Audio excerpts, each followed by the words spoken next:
لله الذي خلق فسوى والذي قدر فهدى نحمده ونستعينه ونستغفره ونؤمن به ونتوكل عليه ونعوذ بالله من شرور أنفسنا ومن سيئات أعمالنا من يهده الله فلا مضل له ومن يضلل فلا هادي له أشهد أن لا إله إلا الله وحده لا شريك له وأشهد أن محمدا عبده ورسوله أرسله بالهدى ودين الحق ليظهره على الدين كله ولو كره المشركون اللهم صل على محمد وعلى آل محمد كما صليت على إبراهيم وعلى آل إبراهيم وبارك على محمد وعلى آل محمد كما باركت على إبراهيم وعلى آل إبراهيم إنك حميد مجيد أما بعد فإن أصدق الحديث كتاب الله وخير الهدي هدي محمد صلى الله عليه وسلم وشر الأمور محدثاتها وكل محدثة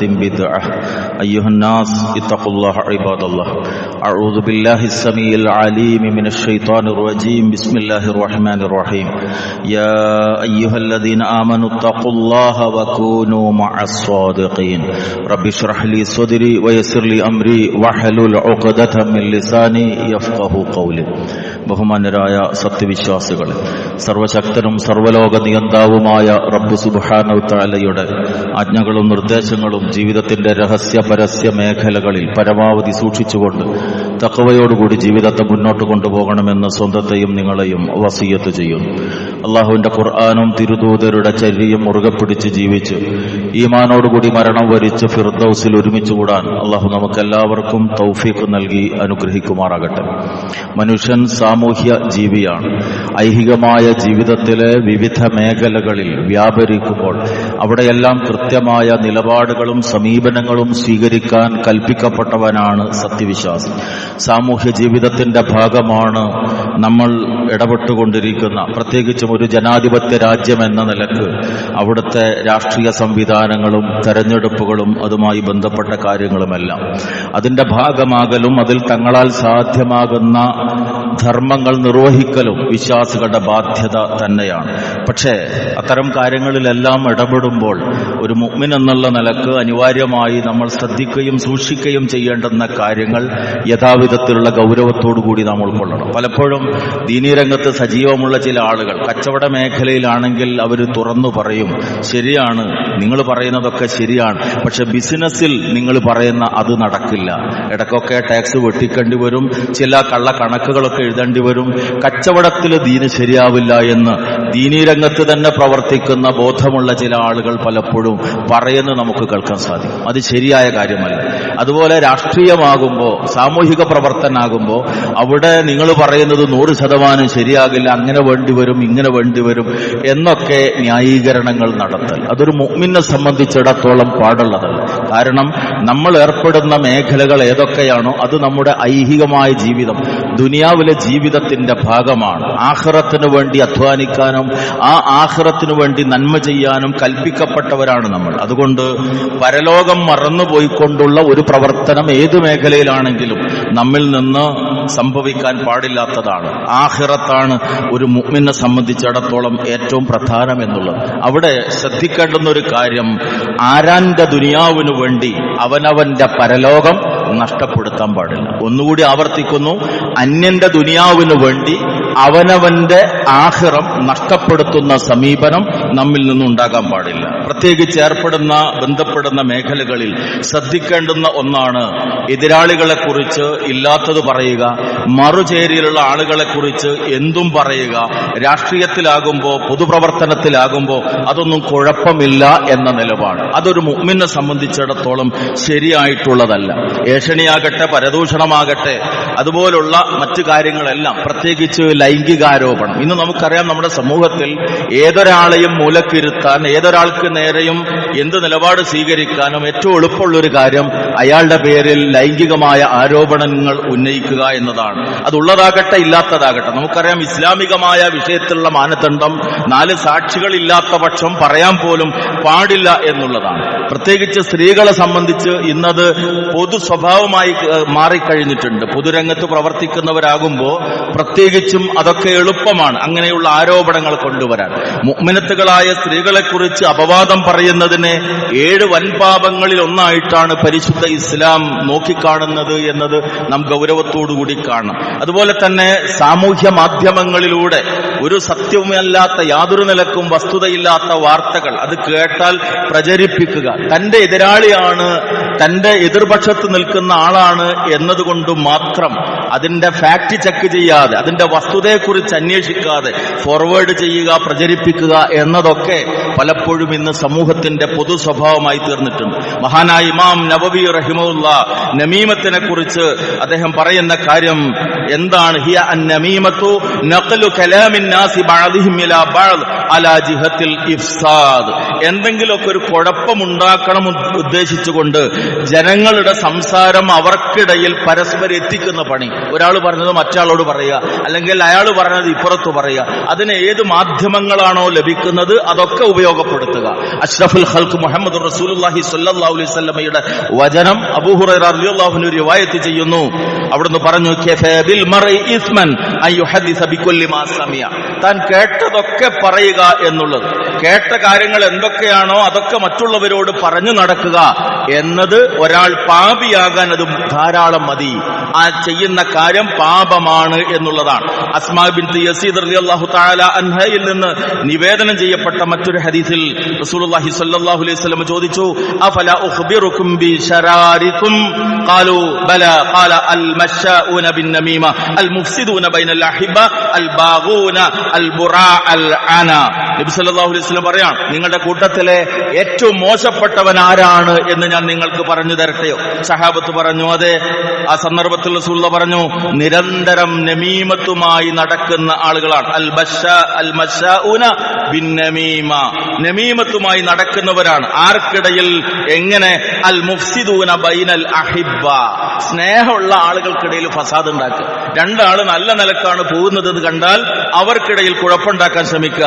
അൽ ബാഗൂനൽ ബുറാ അൽ അന, അതുപോലെ തന്നെ നിരപരാധികളായ ആളുകളുടെ പേരിൽ നാശം കൊതിക്കുക. അവർക്ക് എന്തെങ്കിലുമൊക്കെ കുഴപ്പമുണ്ടാകണം. ഒരാൾക്ക് നല്ല പേരും പ്രശസ്തിയും പെരുമയൊക്കെ ഉണ്ടെങ്കിൽ അതെങ്ങനെയെങ്കിലും ഒന്ന് നശിച്ച് കാണണമെന്ന ഒരു ദുഷിച്ച മനസ്സിന്റെ ഉടമയായി തീരുക. ഇതൊക്കെ നിങ്ങൾ പാപികളായി തീരാൻ മതിയായി തീരും. മറ്റൊരു വചനത്തിൽ അവിടുന്ന് പറഞ്ഞു, അതദ്റൂന മൽ ഗൈബ, എന്താണ് ഗൈബത്ത്, പരദൂഷണമെന്ന് നിങ്ങൾക്കറിയാം? ഖാലു അല്ലാഹു വറസൂലുഹു ആലം, അല്ലാഹുവും റസൂലിനുമേ അറിയുള്ളൂ എന്ന് പറഞ്ഞപ്പോൾ റസൂലുള്ളാഹി പറഞ്ഞു, ദിക്റുക അഖാക ബിമാ യക്റഹ്, നിന്റെ സഹോദരൻ വെറുക്കുന്ന ഒരു കാര്യത്തെ അദ്ദേഹത്തെ കുറിച്ച് പറയുക. ഖീല ഫറഅയ്ത ഇൻ കാന ഫീ അഖീ മാ അഖൂൽ, ഞാൻ ഈ പറയുന്ന കാര്യം അയാളിൽ ഉണ്ടെങ്കിൽ അത് പരദൂഷണമാകുമോ എന്ന് ചോദിച്ചപ്പോ റസൂലിന്റെ മറുപടി, ഇൻ കാന ഫീഹി മാ തഖൂൽ ഫഖദ് ഇഗ്തബതഹു, നീ പറയുന്നത് അവനിൽ ഉണ്ടെങ്കിൽ തീർച്ചയായും നീ പരദൂഷണമാണ് പറഞ്ഞത്. വഇല്ലം യകുൻ ഫീഹി ഫഖദ് ബഹത്തഹു, ഇനി ഇല്ലാത്തതാണ് നീ പറഞ്ഞതെങ്കിൽ ഒരു കളവ് അവന്റെ പേരിൽ ആരോപിച്ചാണ്. രണ്ടാണെങ്കിലും നിന്റെ പേരിൽ പാപം എഴുതപ്പെട്ടു എന്നുള്ളതാണ്.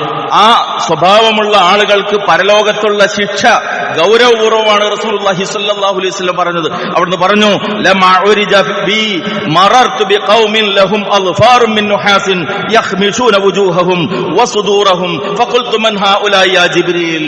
മിഅ്റാജിന്റെ സന്ദർഭം, ആകാശലോകങ്ങളിലൂടെയുള്ള യാത്രക്കിടയിൽ ഒരു വിഭാഗം ആളുകളെ ഞാൻ കണ്ടു, ചെമ്പിന്റെ നഖങ്ങളാൽ അവരുടെ നെഞ്ചും മുഖവും മാന്തി കീറുന്ന ഒരു കൂട്ടം ആളുകൾ. ജിബ്രീൽ അലൈഹിസ്സലാമിനോട് ഞാൻ ചോദിച്ചു, ആരാണിവർ?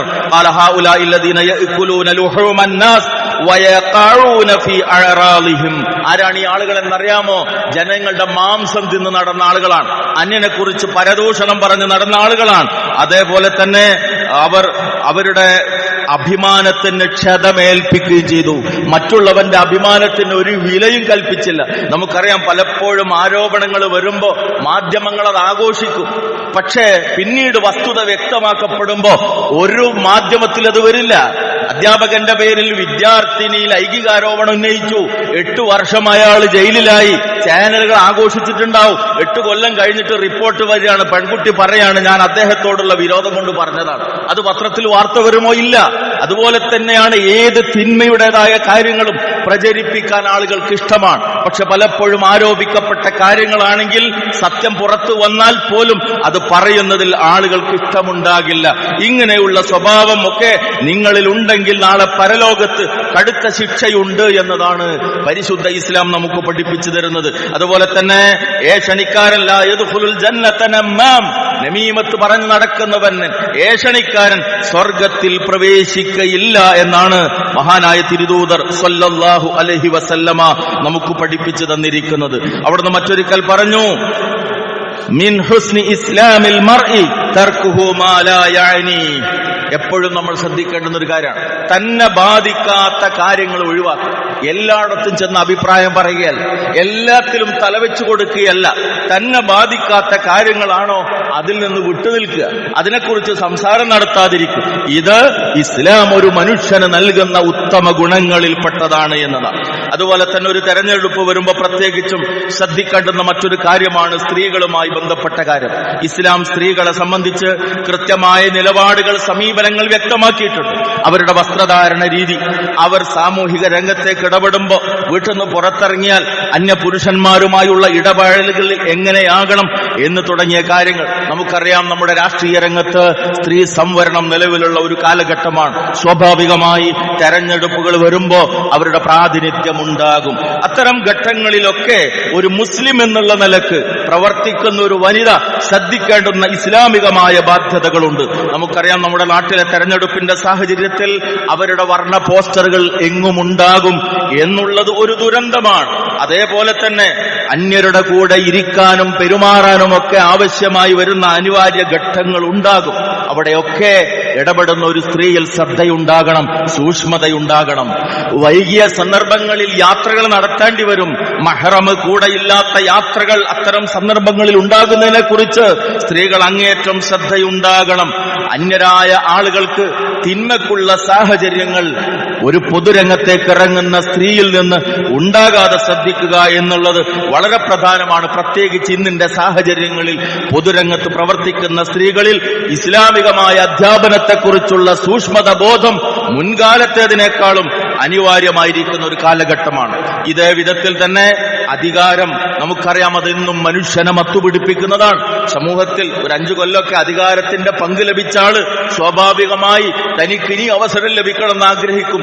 അങ്ങനെ ലഭിച്ചിട്ടില്ല എങ്കിൽ പാർട്ടിക്കെതിരെ അയാൾ മത്സരിക്കാൻ തയ്യാറാകും. അതിനുവേണ്ടി പത്രസമ്മേളനങ്ങൾ നടത്തും. അതിനാളെ കൂട്ടാനുള്ള ശ്രമങ്ങളൊക്കെ ഉണ്ടായിത്തീരും.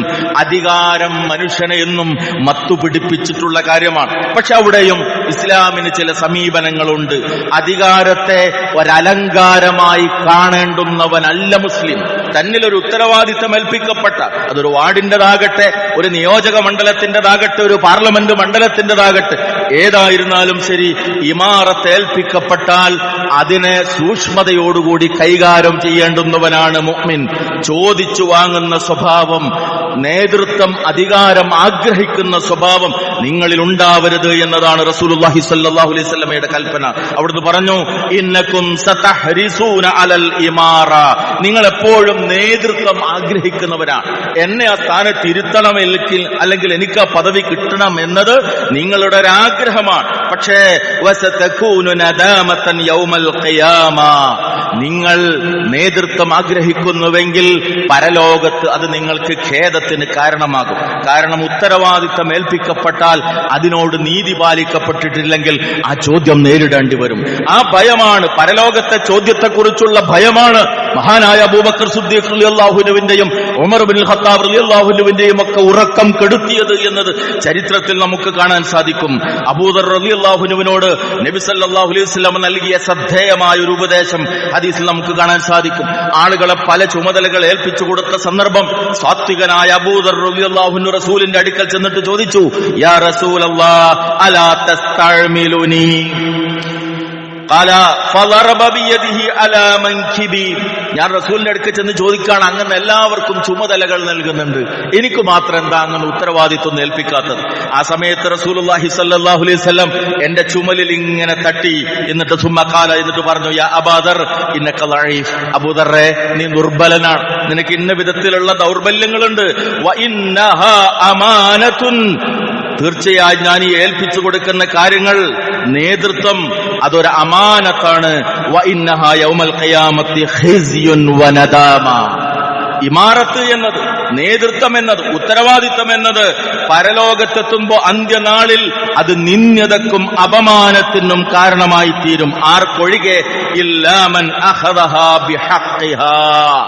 അതിനെ അതിൻ്റെതായ ബാധ്യതയായി നിർവഹിച്ചവനൊഴികെ, തന്നിൽ ഏൽപ്പിക്കപ്പെട്ട ഒരു ഉത്തരവാദിത്വത്തോട് 100% നീതി പുലർത്തി ഭൗതികമായ താല്പര്യങ്ങളില്ലാതെ ജനസേവകൻ എന്ന മനസ്സാന്നിധ്യത്തോടുകൂടി അതിനെ നിർവഹിച്ചവനൊഴികെ വഅദ്ദല്ലദി അലൈഹി ഫീഹാ, എന്തൊക്കെയാണോ ആ കാര്യത്തിൽ തന്റെ ബാധ്യതയായിട്ടുള്ളത് അതൊക്കെ നിറവേറ്റുകയും ചെയ്തവനൊഴികെ അല്ലാത്തവർക്കെല്ലാം നേതൃത്വം, ഭാരവാഹിത്വം എന്നത് ഖേദത്തിന്റെയും അപമാനത്തിന്റെയും കാരണമാകും പരലോകത്ത് എന്നാണ് ആ സന്ദർഭത്തിൽ റസൂലുള്ളാഹി സ്വല്ലല്ലാഹു അലൈഹി വസല്ലമ പഠിപ്പിച്ചിട്ടുള്ളത്. അത് മാത്രവുമല്ല, മറ്റൊരിക്കൽ അവിടുന്ന് പറഞ്ഞു, മാമിൻ അബ്ദിൻ യസ്തർഇഹില്ലാഹു റഇയതൻ യമൂതു യൗമ യമൂതു വഹുവ ഗാശുൽ ലിറഇയതിഹി ഇല്ലാ ഹറമല്ലാഹു അലൈഹിൽ ജന്ന.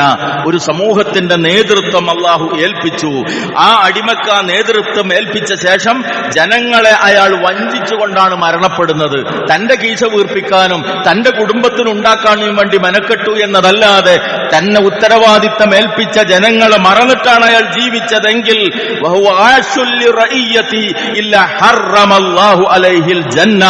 അല്ലാഹു അവന് സ്വർഗം നിഷിദ്ധമാക്കാതിരിക്കില്ല എന്നാണ് റസൂലുള്ളാഹി സ്വല്ലല്ലാഹു അലൈഹി വസല്ലമ പഠിപ്പിച്ചിട്ടുള്ളത്. ഇതെല്ലാം ഗൗരവതരമായി ഉൾക്കൊള്ളേണ്ടതാണ്. അതോടൊപ്പം മനസ്സിലാക്കേണ്ടത്, ഈ രാഷ്ട്രീയ പ്രവർത്തനത്തിലും സാമൂഹിക പ്രവർത്തനത്തിലുമൊക്കെ ഏറെ നന്മകളുണ്ട്. ജനങ്ങൾക്ക് നന്മ ചെയ്യാൻ ലഭിക്കുന്ന ഒരു അവസരമാണ്. അവിടെ ലോകമാന്യത വരാതിരിക്കാൻ ശ്രദ്ധിക്കുക. എന്തൊക്കെ നന്മകൾ ചെയ്യുമ്പോഴും പ്രീതിയാകണം, അടുത്ത സീറ്റും തനിക്ക് കിട്ടണം, അടുത്ത തവണയും താൻ തെരഞ്ഞെടുക്കപ്പെടണം എന്നതാകരുത്. മുഅ്മിൻ ചെയ്യുന്ന ഏതൊരു കർമ്മത്തിന്റെയും ആത്യന്തിക ലക്ഷ്യം പരലോകത്തുള്ള പ്രതിഫലമാകണം. അതുപോലെ തന്നെ ജനങ്ങൾക്ക് വേണ്ടി ചെയ്യുന്ന കാര്യങ്ങളിലെല്ലാം അള്ളാഹുവിന്റെ പ്രീതി എന്നതല്ലാതെ മറ്റൊരു ചിന്തയുണ്ടാകരുത്. ജനങ്ങളുടെ സ്ഥാനം, ഫോട്ടോക്ക് പോസ് ചെയ്യാൻ, സ്റ്റേജിൽ സീറ്റ് കിട്ടാൻ, അങ്ങനെയുള്ള ഭൗതിക താല്പര്യം വന്നാൽ മൻ സമ്മഅ സമ്മഅ അല്ലാഹു ബിഹി. ഏതെങ്കിലും ഒരാള് കീർത്തിലാക്കാക്കിയാൽ, പ്രശസ്തി കിട്ടണമെന്ന് ആഗ്രഹിച്ചാൽ അള്ളാഹു അവൻ അപകീർത്തിപ്പെടുത്തും. റസൂലിന്റെ വാക്കാണ്. വമൻ അല്ലാഹു ബിഹി. ജനങ്ങളെ കാണിക്കണമെന്ന് ആഗ്രഹിച്ച ആരെങ്കിലും എന്തെങ്കിലും ചെയ്താൽ ഏറ്റവും മോശമായ രൂപത്തിൽ അവനെ ജനങ്ങളുടെ മുമ്പിൽ അള്ളാഹു കാണിക്കും. റസൂലുള്ളാഹി സ്വല്ലല്ലാഹു അലൈഹി വസല്ലമയുടെ വാക്കാണ്. അതുപോലെ തന്നെ ഈ രംഗത്ത് ശ്രദ്ധിക്കേണ്ടുന്ന മറ്റൊന്നാണ് പൊള്ളയായ വാഗ്ദാനങ്ങൾ നൽകുക എന്നത്. വാക്കു പാലിക്കൽ മുഅ്മിനിന്റെ ബാധ്യതയാണ്. ഭൗതികമായ നേട്ടങ്ങൾ ആഗ്രഹിച്ചുകൊണ്ട് പൊള്ളയായ വാഗ്ദാനങ്ങൾ നൽകുക, അതിനോട് യാതൊരു നിലക്കും കൂറ് പുലർത്താതിരിക്കുക. റസൂലുള്ളാഹി സ്വല്ലല്ലാഹു അലൈഹി വസല്ലം പറഞ്ഞു, ആയത്തുൽ മുനാഫിഖി സലാസ് ഇദാ ഹദ്ദസ കദീബ വഇദാ വഅദ അഖ്ലഫ വഇദാ തുമിന ഖാന ഫൽവാജിബു അലൽ മുസ്ലിം. തീർച്ചയായും ഒരു മുസ്ലിമിനെ സംബന്ധിച്ചിടത്തോളം അനിവാര്യമായിട്ടുള്ളതാണ്, ശ്രദ്ധിക്കലാണ് ഈ 3 കാര്യങ്ങൾ. മുനാഫിക്കിന്റെ ലക്ഷണങ്ങളിൽപ്പെട്ടതാണ് 3 കാര്യങ്ങൾ. ഒന്ന്, സംസാരിച്ചാൽ കളവ് പറയുക. മറ്റൊന്ന്, വാഗ്ദത്തം ചെയ്താൽ ലംഘിക്കുക. 3, വിശ്വസിച്ചാൽ വഞ്ചന കാണിക്കുക. ഇത് 3 ഒന്നിച്ചു വന്നു. മറ്റൊരു സന്ദർഭത്തിൽ റസൂലുള്ളാഹി പറഞ്ഞത് 3-ൽ 1 ഒരാളിൽ ഉണ്ടായാലും അയാൾ മുനാഫിഖാണ് എന്നുള്ളതാണ്. ഈ രംഗവും പൊതുപ്രവർത്തന മേഖലയിൽ നാം ശ്രദ്ധിക്കേണ്ടുന്ന കാര്യമാണ്. അതോടൊപ്പം തന്നെ ആരാധനകളെ അവഗണിക്കുന്ന സ്വഭാവം പാടില്ല. ഇന്നലെയും ചില ആളുകൾ അനുഭവം സൂചിപ്പിക്കുകയുണ്ടായി. മഗ്‌രിബിന്റെ സമയത്ത് അവന് തിരക്കാ. കാരണം എന്താ? ജാഥക്കുള്ള ആളെ റെഡിയാക്കുകയാണ്, കൊടി കൈ കൊടുക്കുക, തൊട്ടുപുറത്തെ പള്ളിയിൽ മഗ്‌രിബിന്റെ നമസ്കാരം നടക്കുക. അവന്റെ പ്രവർത്തനം എന്തിനു വേണ്ടിയാണ്? നാടിന്റെ നന്മക്ക് വേണ്ടിയാണ്, സമുദായത്തിന്റെ പുരോഗതിക്ക് വേണ്ടിയാണ്, ജനങ്ങളുടെ ക്ഷേമത്തിന് വേണ്ടിയാണ്. പക്ഷേ ആഖിറത്തിനുള്ള ഏറ്റവും പ്രധാനപ്പെട്ട ജമാഅത്ത് നമസ്കാരം ഇപ്പുറത്ത് നടക്കുമ്പോ ജാഥക്കണികളെ റെഡിയാക്കുന്നതാണെങ്കിൽ എവിടെയാണ് നമ്മൾ മുഅ്മിനായി തീരുക? എങ്ങനെയാണ് നമ്മൾ സത്യവിശ്വാസികൾക്ക് മാതൃകയായി തീരുക? അതുകൊണ്ട് തന്നെ നമ്മുടെ രാഷ്ട്രീയവും നമ്മുടെ പ്രവർത്തനങ്ങളും റബ്ബിനോടുള്ള ബാധ്യതയായ ആരാധനകളിൽ കുറവ് വരുന്ന അവസ്ഥ വരാതെ ശ്രദ്ധിക്കാനും സൂക്ഷിക്കാനും നമുക്ക് സാധിക്കണം. അപ്പോഴാണ് റബ്ബിന്റെ തൗഫീഖ് ഉണ്ടാവുക, അള്ളാഹുവിൽ നിന്നുള്ള ബർക്കത്തുണ്ടായി തീരുക. ആത്യന്തികമായി ഏതൊരു കാര്യത്തിലും നന്മ കൈവരണമെങ്കിൽ റഹ്മാനായ റബ്ബിൽ നിന്നുള്ള സഹായം കൊണ്ട് മാത്രമേ അത് സാധിക്കുകയുള്ളൂ എന്നുള്ളത് നമുക്ക് മനസ്സിലാക്കാൻ സാധിക്കണം. ആ മാതൃകയാണ് ഒരു മതേതര രാജ്യത്ത് ജീവിക്കുമ്പോൾ നമുക്കറിയാം. പൂർവികരായ നമ്മുടെ നേതാക്കളെല്ലാം അവരുടെ ജീവിതത്തിൽ കാണിച്ച കണിശതകൾ ഉണ്ടായിരുന്നു. കേരളത്തിന്റെ മണ്ണിൽ പോലും ഞാൻ പേരെടുത്തു പറയേണ്ടതില്ല, പൊതുപ്രവർത്തനത്ത് രാഷ്ട്രീയ രംഗത്ത് നേതൃത്വത്തിൽ നിൽക്കുമ്പോഴും മതപരമായ അവരുടെ ഐഡന്റിറ്റി അവരൊരിക്കലും കളഞ്ഞു കുളിച്ചിട്ടില്ല. വിചാരണയുടെ ഘട്ടത്തിൽ കോഴിക്കോട്ടെ കോടതിയിൽ വെച്ച് വിചാരണ നടക്കുമ്പോ തൊട്ടുമുമ്പുള്ള പള്ളിയിൽ വെച്ച്, അന്നത്തെ പട്ടാളപ്പള്ളിയിൽ വെച്ച് ബാങ്കൊലി ഉയർന്നപ്പോ, മഗ്രിബിന്റെ ബാങ്കൊലി ഉയർന്നപ്പോ, ഇന്നത്തെ കമ്മീഷൻ ഓഫീസിന്റെ സ്ഥാനത്തുള്ള അന്നത്തെ പട്ടാള കോടതിയിൽ വെച്ച്, ആ കോടതിയിൽ റൂമിൽ വെച്ച് ആ ഘട്ടത്തിൽ വിചാരണയുടെ ഘട്ടത്തിൽ നമസ്കാരം നിർവഹിച്ച ഒരു നേതാവിന്റെ ചരിത്രം കേരളത്തിന്റെ ചരിത്രത്തിൽ നമുക്ക് വായിക്കാൻ സാധിക്കുന്നതാണ്. അവരൊക്കെ പൊതുരംഗത്ത് നേതൃത്വത്തിലുണ്ടായപ്പോഴും ഇസ്ലാമികമായ ഐഡന്റിറ്റി കളഞ്ഞു കുളിച്ചിട്ടില്ല. ആ ഒരു മാതൃകയാകണം നമ്മളും സൂക്ഷിക്കേണ്ടത്. അതുകൊണ്ട് ഈ രംഗത്തേക്ക് ഇറങ്ങുമ്പോൾ, പ്രത്യേകിച്ചും ഒരു തെരഞ്ഞെടുപ്പിന്റെ ചൂടിലാകുമ്പോൾ, എന്തേ QHLS ക്ലാസ് കണ്ടെന്ന് ചോദിച്ചാൽ, കണ്ടില്ല എന്ന് ചോദിച്ചാൽ മൂപ്പർ ഇലക്ഷന്റെ തിരക്കിലായതുകൊണ്ടാണ്. എന്താണ് പള്ളിയിലെത്താൻ വയ്യതെന്ന് ചോദിച്ചാൽ തെരഞ്ഞെടുപ്പിന്റെ തിരക്കിലാണ്. എന്താണ് ജമാഅത്തിന് കണ്ടില്ലെന്ന് ചോദിച്ചാൽ ഇലക്ഷൻ പ്രചരണമായത് പോയതാണ് എന്നും മറുപടി പറയുന്ന ഒരവസ്ഥ നമ്മളെക്കുറിച്ച് വന്നെങ്കിൽ അത് നമ്മുടെ പരാജയത്തിന്റെ തുടക്കമാണ് എന്ന് നാം തിരിച്ചറിയണം. റഹ്മാനായ നാഥൻ ജീവിതത്തിന്റെ എല്ലാ രംഗങ്ങളിലും കൃത്യമായ ഇസ്ലാമികമായ മാതൃക കാത്തുസൂക്ഷിച്ചുകൊണ്ട് അള്ളാഹുവിനെ സൂക്ഷിച്ച് ജീവിക്കുന്ന, സമൂഹത്തിൽ നന്മയുടെ മുന്നിൽ നടക്കുന്ന മാതൃകാ മുസ്ലിമായി ജീവിച്ചു മരിക്കാൻ നമുക്കെല്ലാവർക്കും തൗഫീഖ് നൽകി അനുഗ്രഹിക്കുമാറാകട്ടെ.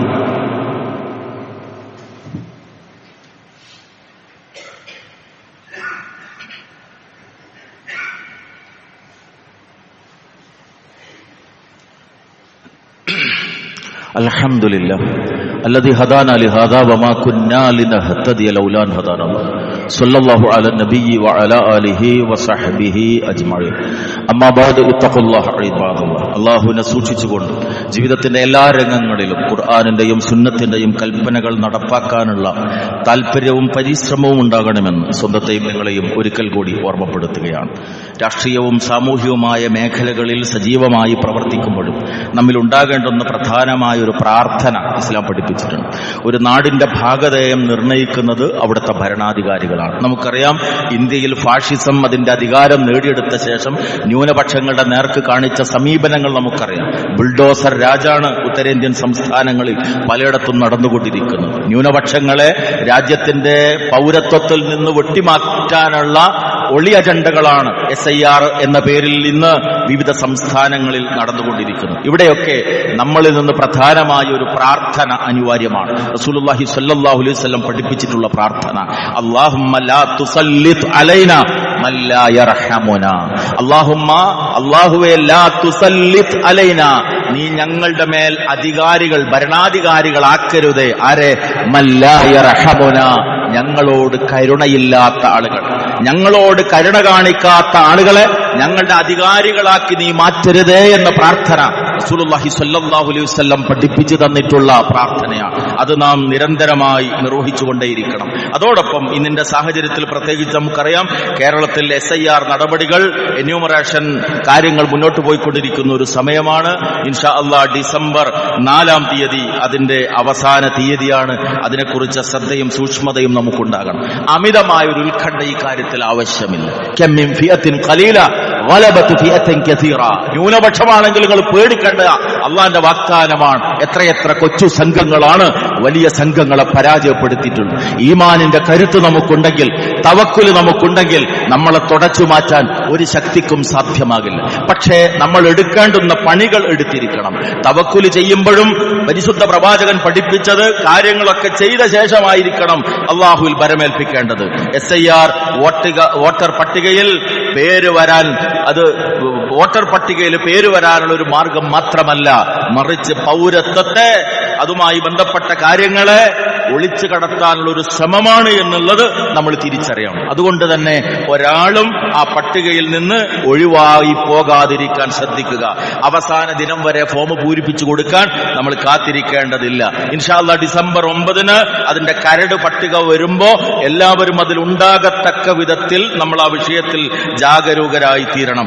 2002-ലെ പട്ടികയിൽ വോട്ടറുമായി ബന്ധിപ്പിക്കാനുള്ള യാതൊരു തെളിവുമില്ല എങ്കിൽ ചുരുങ്ങിയ പക്ഷം ആ എന്യൂമറേഷൻ അപ്ലിക്കേഷൻ ഫോമിലെ ആദ്യ ഭാഗമെങ്കിലും പൂരിപ്പിച്ചിട്ട് അത് നൽകാൻ BLOമാർക്ക് നൽകാനുള്ള ശ്രദ്ധ നമ്മുടെ ഭാഗത്തുണ്ടാകണം. BLOമാർ അത് അപ്ലോഡ് ചെയ്തിട്ടുണ്ടോ എന്നറിയാനുള്ള ലിങ്കുകൾ ഇന്ന് ലഭ്യമാണ്. നമ്മൾ അതിൽ കയറി പരിശോധിക്കണം, ഉറപ്പുവരുത്തണം. ഈ മുൻകരുതലുകളൊക്കെ നമ്മുടെ ഭാഗത്തുണ്ടാകണം. കാരണം നമ്മൾ നിലനിൽക്കുന്ന ഒരു രാജ്യം, ഇവിടെ ജീവിച്ചുകൊണ്ടാണ് നമുക്ക് മരിച്ചു പോകാനുള്ളത്. ഇവിടെ ജീവിച്ചുകൊണ്ടാണ് നമുക്ക് മുസ്ലിം ആരാണ് എന്ന് സമൂഹത്തിന് കാണിച്ചു കൊടുക്കാനുള്ളത്. ഇവിടെ ജീവിച്ചുകൊണ്ട് തന്നെയാണ് നമുക്ക് ഇസ്ലാമിന്റെ ദഅവത്ത് നിർവഹിക്കാനുള്ളതും. അതുകൊണ്ട് സാമൂഹിക പ്രവർത്തനം, രാഷ്ട്രീയ പ്രവർത്തനം ഒക്കെ നമ്മുടെ ജീവിതത്തിന്റെ ഭാഗമാണ്. അവിടെ ചെയ്യേണ്ടതെന്ത്, ചെയ്യാൻ പാടില്ലാത്തതെന്ത്, കൃത്യമായ വേർതിരിവ്, കൃത്യമായ ധാരണ നമുക്കുണ്ടായിത്തീരണം. അങ്ങനെ സൂക്ഷ്മതയോടുകൂടി എല്ലാ അർത്ഥത്തിലും മുന്നോട്ട് നീങ്ങി ഉത്തമമായൊരു സമൂഹമായിരിക്കണമെന്ന ഇസ്ലാമിന്റെ കൽപ്പനയെ ശിരസാവഹിച്ചുകൊണ്ട്